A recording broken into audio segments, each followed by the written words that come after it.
Let's keep this conversation going now. I'm going to ask Jeff McMullen to come make his way back up to the panel, and also our panel presenters. We're going to keep the conversation going around high expectations relationships, and we're going to hear from Auntie Edie Wright from Western Australia, Mr. Lionel Bamblett from Victoria, Gail Barrow from Western Australia, and Yolanda Coutts from far north Queensland, also John Bray from the Northern Territory. So can you please thank them while they make their way to the panel?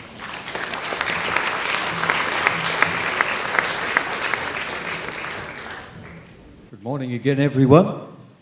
So the point of this conversation is to look around the country to pick up on what Ian has challenged us with, the equilibrium, the status quo, and ask in different parts of the country, how do we really listen to the kid?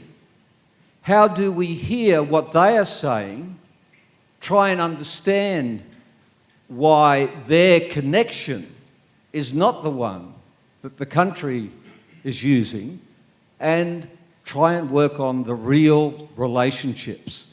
So high expectation relationships may mean different things to different children in different parts of the country.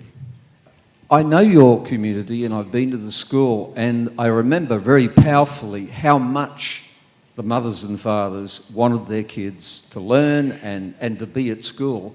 But I also remember, it stayed with me, some of the conversations there late one night about those parents' own memories of school were sad.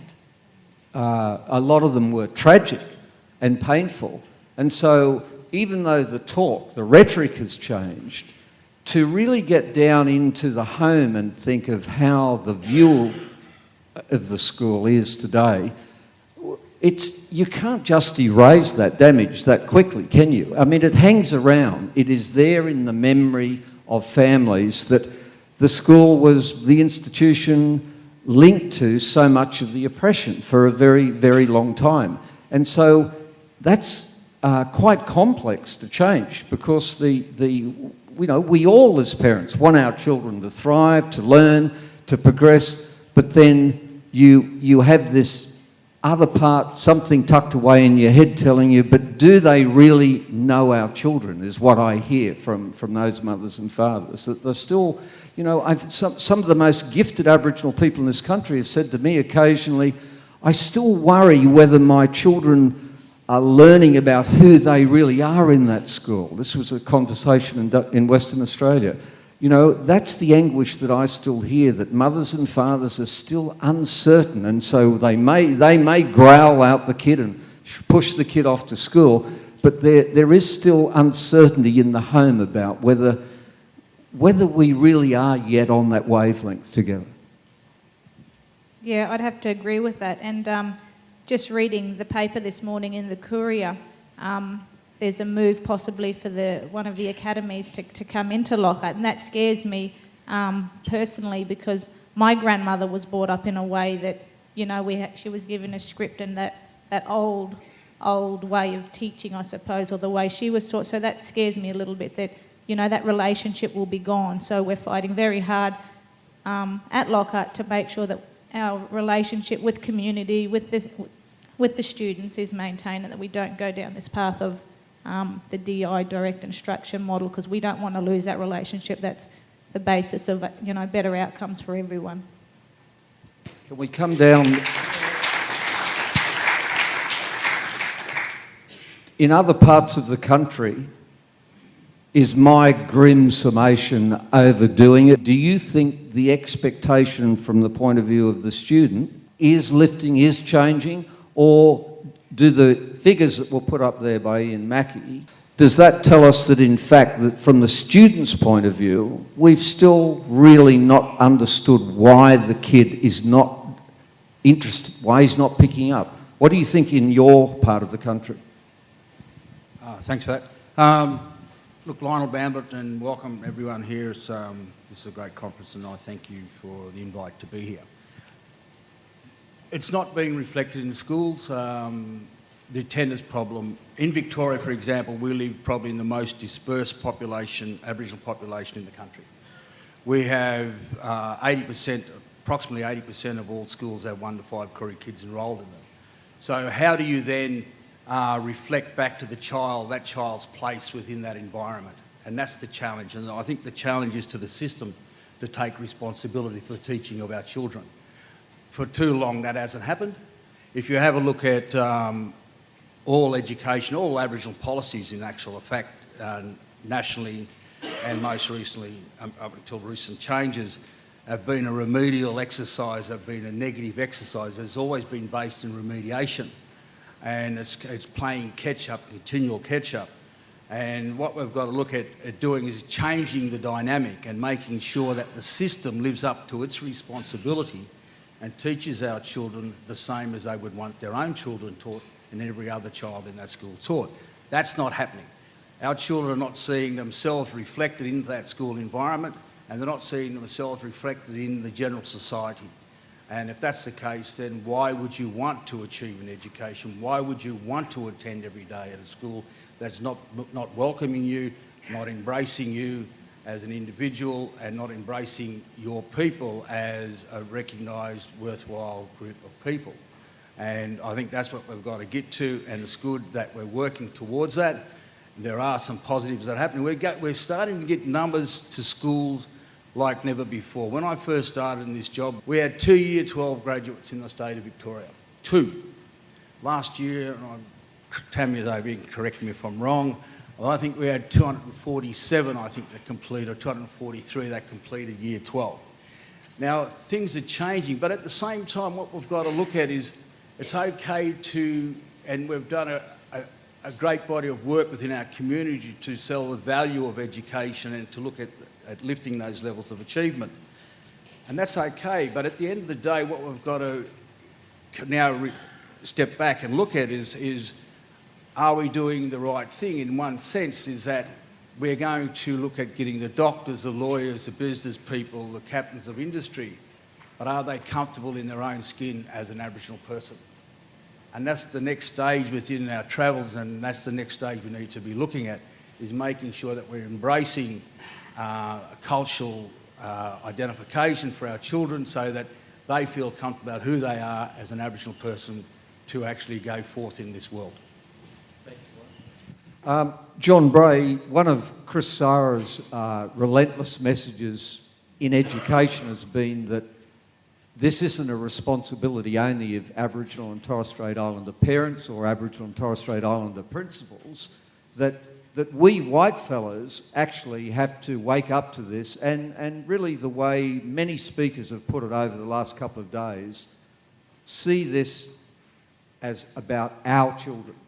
To use that phrase, our children. So what is the way that we carry that challenge to a principal or a teacher anywhere who is not Indigenous and say, how do we link that to the high expectations? How do we actually make me look at an Aboriginal kid in a very isolated, poor family and say, this is my boy or girl, and how am I now going to help create that pathway for that child? I mean, that is really what this is all about. How do we do it when most white fellas have never had the education themselves and the life experience to know who that kid is? Thanks, Jeff. You hear me okay? Yeah, Jeff, that's a great question. And what a challenge. I think the best way that I can answer that is simple but very complex. I think it's cultural transformation of oneself in the organisation. Often we talk about cultural change and changing people, but it's the actual organisation that needs to change, and that starts with looking at yourself and who you are. What do you do? What are those things you know but you don't know? It's very important. A quick example I can give. Where I am in West Arnhem College 3 years ago, I came in, I was seen as the white knight coming in to fix Jabiru and Gubalonia schools, basket case schools. I mean, what a ridiculous concept looking at it back at it now, this white fella coming in into really culturally rich areas. And I've been principal at Doomadgee, principal at a lot of Indigenous schools. I knew. No, you didn't need to tell me. but absolutely did I get hit over the head because of the fact that I wasn't looking at myself as a unique cultural person in order to understand others. And Jeff, to make it quite simple, is unless we as leaders really want to look at ourselves and look at the change process, we can't make any changes. And one of the things that we've done very successfully at West Arnhem College is having, being led by Gary Barnes, who's our Chief Executive, who's the fact that he's recognised the fact that with Indigenous leadership, we've got an Indigenous leader principal and a non-Indigenous leader principal. Why? It doesn't mean the Indigenous principal wasn't doing her job. It meant the fact that finally it was recognised that her role in the community as a leader was also recognised as part of the school. It's very important. So when she is up at 3 o'clock in the morning working out local issues that are to do at the school, when she does come to school at 10 o'clock in the morning, it's okay. Finally that was recognised. In the past it was seen, she's not coming to school, let's sack her. But cultural transformation, changing the way we think, the high expectation relationship meant that recognising that important relationship with the community was so important. And that then shows back with the kids. You know, and having an Indigenous and non-Indigenous co-principal relationship is just one example. But unless we change the way we act, we think, we do, and reflect on what we do every day, it's going to make a scary difference. Okay, so it's bloody hard. You know, it's no answer, easy answer. And if you think we're going to come in there like I was with a white knight and wave a wand and hallelujah, brother, 3 years I'll go on to the next school and I'll do it again. It just doesn't work like that. It's about the high expectation relationships goes into the community as well. And communities see that. And once they see that, that's when the cultural transformation occurs, changes happen, good things are happening. That's how it happens. Thank you. Gail, what about your take then on high expectations? Bring it to where you teach, what you know, the community that you know, but remembering something Ian Mackey said this morning. He's actually set out a whole lot of tools there that principals and teachers should be really already educated to understand a lot of this. I don't mean the very latest bit of it, but a lot of that positivity, to come to the stronger, smarter language, really should be in our educational preparation before we even take on these jobs. And Russell yesterday gave us the same solid reminder that the evidence about what really the quality teaching part is really all about is a kind of teaching that the student irresistibly is drawn to. So if we take those two bits of evidence that these two impressive keynote speakers have given us, are we really educated to understand the latest tools? Are we using the latest tools in trying to make the kid relate to us in education? And are we remembering the earlier and older and long-established teacher-student relationship, that what makes the transformational teacher, what lures that kid in, absolutely, I've seen it in my own boy and girl, is brilliant teaching. It was on the top of Russell's list, you know, of the international evidence. Are we actually using really what is staring us in the face to lift the expectation? I don't think we give ourselves permission to do that very well. But I should introduce myself. I'm Gail, and I'm from the southwest of Australia. I'm a Noongar. And in my family, some branches of our family tree now have the fourth generation of successful, educated people in school. So my father was the first Aboriginal formally trained teacher and the first principal in Western Australia, and he got there because one teacher in a small rural school saw his potential and believed that he could go somewhere that no one else in the family had. The influence that Chucky Fowler, as that teacher, had was far-reaching. When Dad succeeded at school, it was not just because he was academically talented. He was part of the whole school community. So he was the sports captain. We understand he was the first Aboriginal person to be in the Air Cadets unit. So he was part of lots of different processes at the school just because he was interested and talented, and nobody said, you can't come here because you're a native. So he had landed in an environment that gave him permission to excel. He liked it so much and believed in the impact that teachers could have just by believing in their students that he decided he would accept a scholarship from the Education Department, travel to Perth and attend Teachers College. And there he met Mum, a non-Aboriginal person, but in her family, she was the first person to finish secondary school.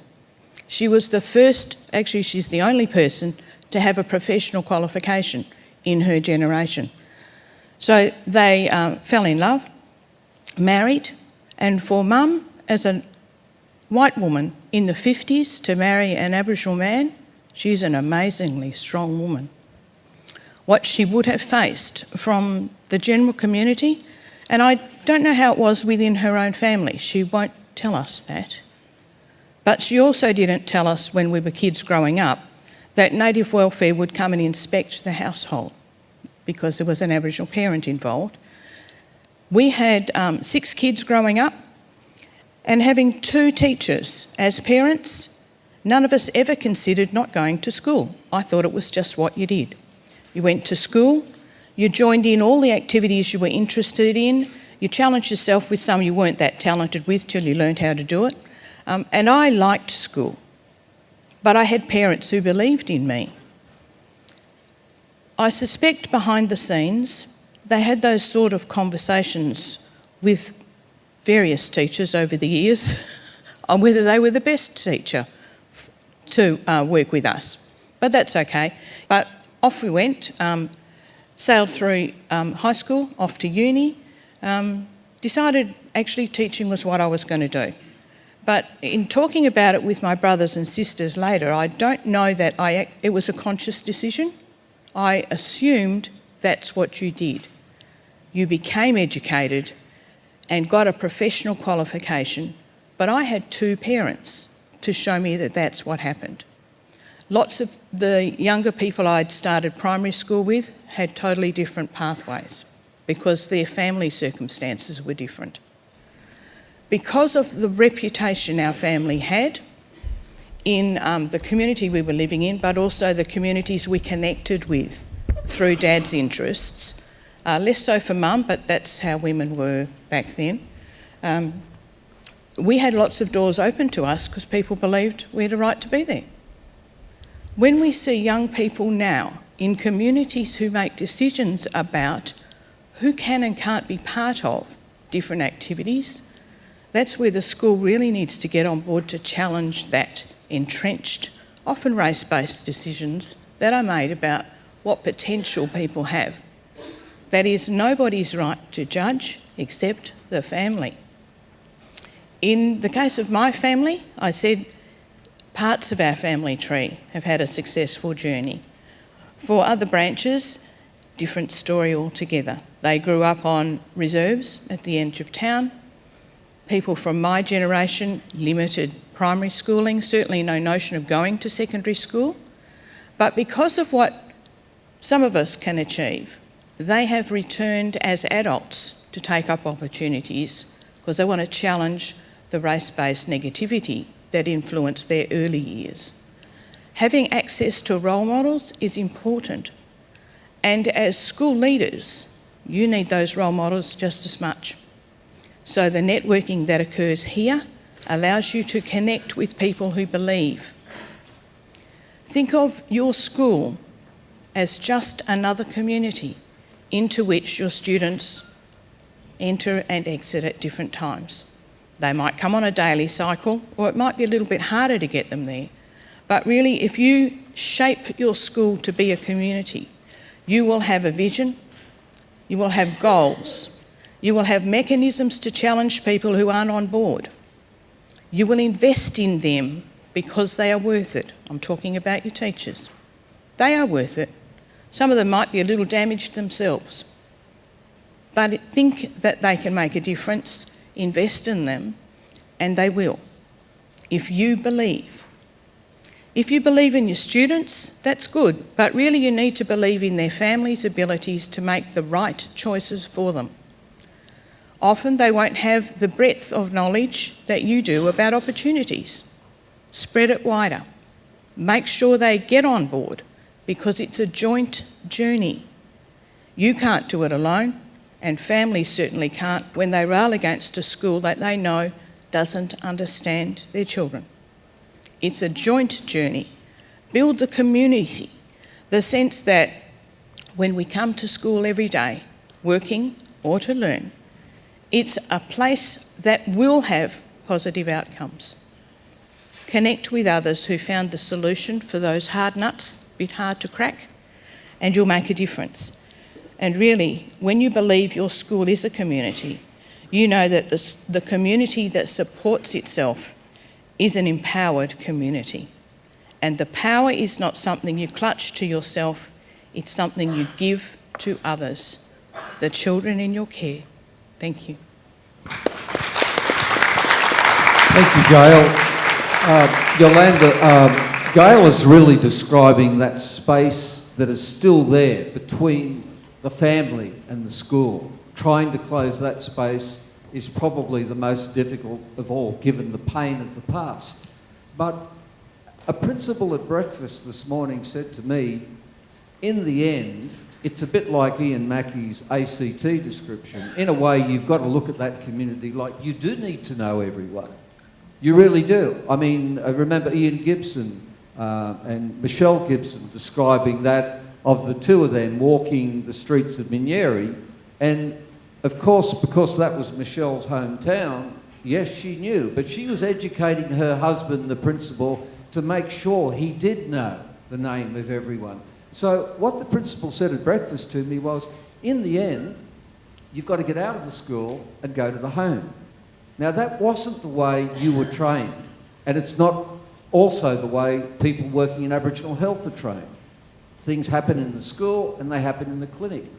But unless we actually get out of the clinic and get out of the school and meet on that, it's not just the common ground, it's actually being on a warm enough basis that I can come, if I'm the principal, into your home and we can really talk about your children, and I'm not in charge. You're going to let me know the way really to your kid. You know, you're going to let me know what I need to do in the school to make that boy or girl want to be in the school.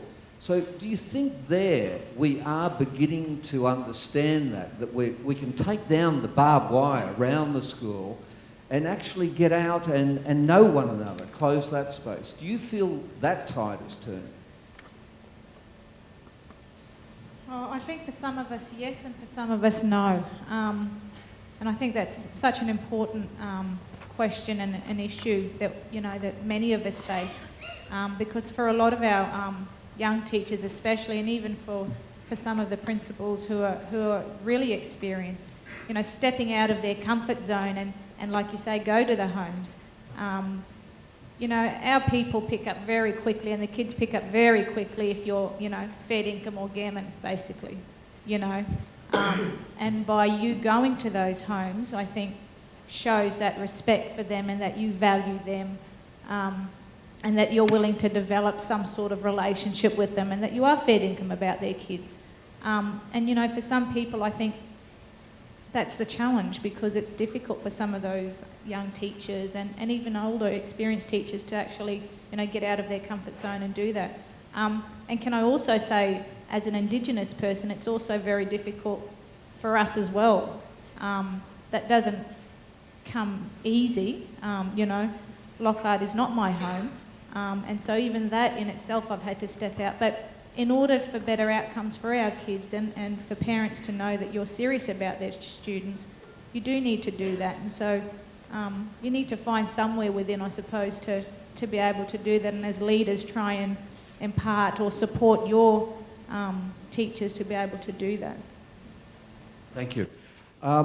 Where do we draw the line, Edie, between what the principal, the teacher, the school should and can do, And if we're going to talk about being welcome into the home and really getting involved in the well-being of the child, this is complex because there's a challenging part of the well-being of the child that really we haven't even mentioned over these 2 days. I mean, apart from school attendance, what about the other statistics that tell us, you know, from the Kimberley and into the Northern Territory, there is a contagion of suicide among children, which is telling us that the well-being of the child in many communities, not everywhere, but there is a deep pain and distress that is pushing kids to the point that they don't think it's even worth living. The Children's Commissioner in the Northern Territory, Dr. Howard Barth, put that in a submission in Canberra to the Stronger Futures debate that was going on in the Senate. So is that our business? Is that our responsibility in education? Is it everyone's business? Or is there a line between what the school should do? How do you think we should involve ourselves in genuinely caring and responding to the plain evidence that the well-being of the Aboriginal and Torres Strait Islander child is now actually in grave trouble in some places? Why do you give me the tricky ones, Jeff? That is hard. That's difficult, and there's no quick and fast and hard solution. And look, one of the strategies that we are trying in the Kimberley very hard, in the Fitzroy Valley, is this whole concept of the health and the education coming together with community.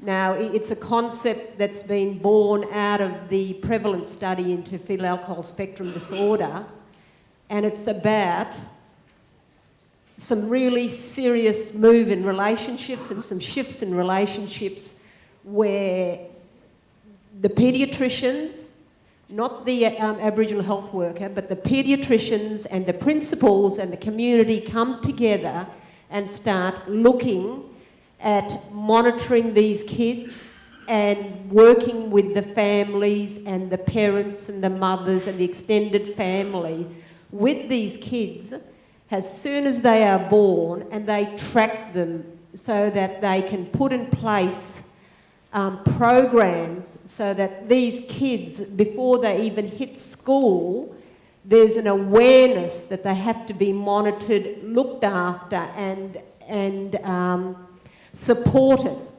well before they fall into the depths of despair, Jeff. So I guess, you know, that's a hard one, but if you said to me, where do we start? I would say you have to start way back in tracking and supporting the mother in utero with these kids. And yes, it's a lot of money, but then look at the amount of money we spent on Indigenous education. I think in a year we spent something like $370 million a year in Indigenous education in Australia. But I believe that if we're going to short-circuit this despair and hopelessness, then it has to start way back in there, and some real serious relationships between the health and the education, DCP, and all the other service providers coming together. Can they deliver on that is another question, Jeff. But I think that is where you have to start if we're serious. The intervention, the catch-up, the Band-Aid programs simply don't work. And if you always do what you've always done, guess what? You're always going to get what you've always got. So. But the unity of purpose in this room and in that educational unity now that we see, it could be the young people in the Australian Indigenous mentoring experience where you see Aboriginal, highly educated young men and women managing a program, linking school and university. You see actually there one of the health remedies. You see a kind of a living demonstration of well-being, of high expectations, and it's so powerful. It's what we were talking about yesterday. You go to watch the Sapphires and you see all of the talent behind the screen as well as on the screen, and it challenges the pessimism and the low expectation. And what you spoke of, Lionel, this morning, the fact is down in Victoria, I know I can also hear that change coming. That despite what we're measuring, and attendance and NAPLAN is a narrow measurement really of the overall knowledge or well-being of the kids of our generation, our children, the change is coming. The change is coming. So the unity that Edie is saying we need now in health and education is a way of bringing the whole child, you know, understanding that what we're actually, it's listening to the child, responding to the pain, but also hearing the joyful and the strong and the aspirational messages that were there in all of the videos we saw yesterday. You see those two things. You sometimes feel the anger, and at other times you can feel there's strength and talent and brilliance that is just busting out of these kids. So the change is coming. It's maybe a question of whether we can unify all of us who work on this front, whether we do need more people to actually join that belief. We actually work in silos, and we do. And what we've got to do is get beyond that, and it's about a unified effort. But also, when you look around the room, when we're talking about change and making change, you guys are part of change. You're here because you want change. But there are many, many more out there that aren't getting the message. And it's up to you guys and up to people like ourselves sitting here. Oh, look, I don't work in a school, I work in a policy, state strategic context. I don't work actually in a school, and we build the frameworks around the way that schools need to interact with our community and our students. But at the same time, it's about a unified effort, and it's about us working. We are on the right track, things are happening, but we've got to go the next stage. And I actually do firmly believe the next stage is about the reflection of self within that environment, because that's not happening. In a broad sense, in some pockets it's happening. I mean, there are several schools in Victoria, and I think there's the Next Step focus schools are part of that push. But there are many, many more schools that need to be also part of that push as well, and it's about combined and unified effort, and it will happen. But it is also about reflection of self within those environments, and it comes back to what I was saying before. If the child can't see themselves within that environment, why would you want to go there? Right? If you can't see that at the end of the day that it's going to have meaning to your life, why do it? Why bother? But children do want to. They want to go to school. Our community want an education. But also when people are talking about, and it's very easy to sit in an office in Canberra or sit in an office in Melbourne, and I sit in an office in Northcote, and we talk about parental involvement, parental engagement, and the great expectation for, and I think an over-expectation of Aboriginal parents to be involved in the everyday schooling of their child. I mean, that's not visited on the wider community. I mean, if you went to South Yarra, I'm sure that all parents in South Yarra aren't involved in school councils or the day-to-day activity of their child at school. Yet we have this false expectation that every Aboriginal parent needs to be involved in that process. Well, that's not right. But also it's the responsibility of you, the professionals, to carry that forward. But also, we've been very good, Aboriginal people have been very good nationally, in particular our state, in dividing, and not dividing ourselves up, but putting in place organisation that meets nearly every facet of our life. So when you're looking for support and assistance, don't be frightened to approach those organisations. Don't be frightened to approach those Aboriginal workers within the school to assist in the process.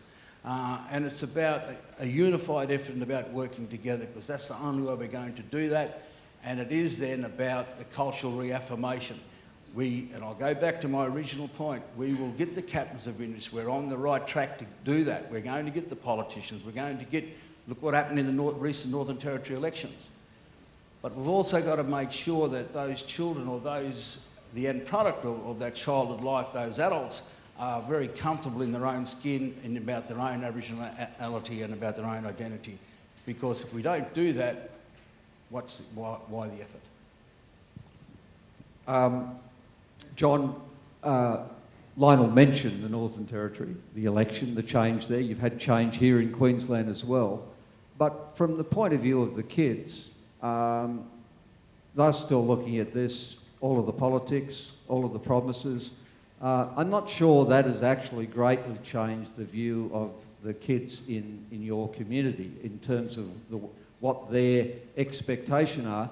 Partly, let me put it bluntly, because Australia hasn't responded to one important part of the Stronger, Smarter message, which was about the positive approach to that child, about actually respect and getting to know who that kid is.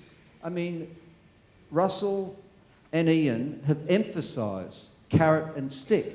Stronger Smart talks about love and discipline, but it seems that the punitive approach is still a recourse that we fall back on. In the Northern Territory particularly, and parts of the recipe that's served up in some schools, attaching school attendance to welfare, quarantining and punishment is all stick, stick, stick. It isn't really much carrot at all. So the kid looks at this, I think, and thinks, they still don't get it. They're still bashing us. You know, why be part of that when there is another world? They are very educated and connected to the other world they know about. So how do we move out of that old, failed, the evidence says it's failed, how do we move away from stick and bashing and punitive policy towards really listening to what the kid is telling us? Jeff, one good thing about being where I am, you just ignore the bastards. It's as simple as that.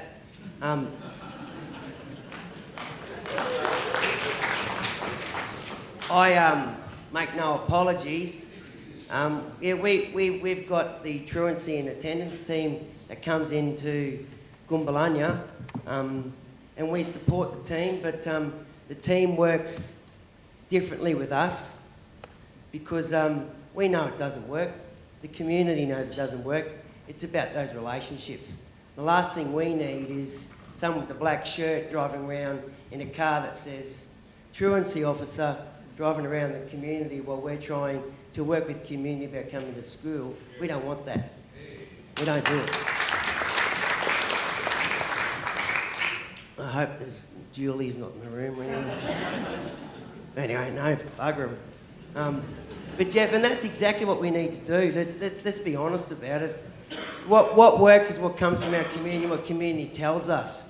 And for too long, I've learnt firsthand by being beaten over the head with a couple of sticks that unless you listen to community and take it seriously, you're not going to get anywhere.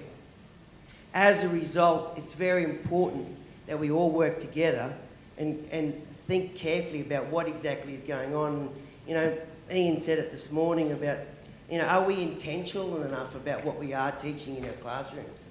And that's the thing that we know very carefully that happening at in the NT, that we've got to be more intentional and focused about what we're doing and why we're doing it. We've got a very clear strategy now from pre-birth, and as Brian puts it, to 100, pre-birth to 100. That's the vision. Integrated child and family services. That's making sure that we don't get health services and education services and child and family services all doing the same thing on the same day, which happens. So it's integrating those services. And how do we do that? It's all evidence-based research. We just don't make it up as we go along. So it's very important that, and in all these punitive approaches, yeah, look, we can say we're doing it, come and get me if we don't. It's as simple as that. So to sum up what we've heard through the morning, we had in Ian's address a challenge of an administrator now out of a job, but who has bravely put in front of us all a lot of the tools and reminded us that it will take the courage that John just described for individual principals and teachers to, where you see it as your responsibility to call the bluff of the system, then you have to do what John said. You have to say, it's not working.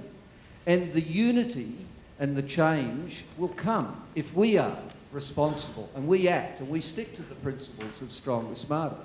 And what Edie has described in the complexity of this, and Yolanda has said in the difficulty of when you're in a community where you weren't born, but whether you are black or white, you have the responsibility. These are our children, is what I'm hearing through all of the Stronger, Smarter movement. And if we remind ourselves of that, and that it is the well-being of the child, that the knowledge of the child is also the knowledge that will give that child the strength to know who she is, and therefore there will not be the risk of the suicide. There will not be any doubt about the pathway being there to all of those other things about employment and family and houses and happiness. All of that will come if we keep reminding ourselves it is our responsibility. As Chris said, these are our children, and as Ian reminded us, look at the child every day and ask, if it's my boy Will or my girl Claire, how would I treat this child today? Thank you. It's time for a cup of tea. Thank you, panel. But also, can I acknowledge our panel presenters, Edie Wright, Yolanda Coutts, John Bray, Lionel Bamblett, and Gail Barrow. Can you thank them once more?